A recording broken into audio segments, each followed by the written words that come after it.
Job అయితే కొంతవరకు చేశాను. చేసిన ప్రతిసారి ఏమంటే డెడ్లైన్ వచ్చేసరికి చాలా వరకు టెన్షన్ వచ్చేసేది. అంటే వాళ్ళు చెప్పిన అవుట్పుట్ ఇవ్వలేకపోతే మళ్ళీ ఆ ఫైల్ మళ్ళీ ఓపెన్ చేసి రీటేక్లని ఇవన్నీ అవన్నీ మాకు షార్ట్ లెసన్ చేసిన స్టార్టింగ్ రోజు నుంచి ఓ మంత్ వరకు టైం పీరియడ్ ఉంటుంది. టైం పీరియడ్ అయిన తర్వాత 5 days ముందే మాకు స్టార్ట్ అయిపోద్ది. మొత్తం ఫైల్స్ అన్నీ టీఎల్కి ఇవ్వడము, టీఎల్ చూసి దాని గురించి చెప్పడము, ఇలా కాదు ఇంకా బాగా చేయాలి అంత ముందు నుండి మాకు ఇంకా అసలు టైమే ఉండదు.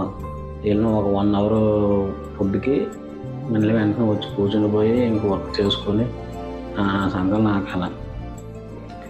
అయితే అన్ని టెన్షన్లో ఉన్నా మేము షార్ట్లు చేసేటప్పుడు ఒకరు చూపించుకుంటాం. షార్ట్ ఒకసారి చూడరు ఎలాగొచ్చిందో ఏంటనేసి ఒకరు చూపించుకున్న టైంలో వాళ్ళు ఎలా అంటే దాన్ని మామూలు కదా చాలా కమ్మగడతారు.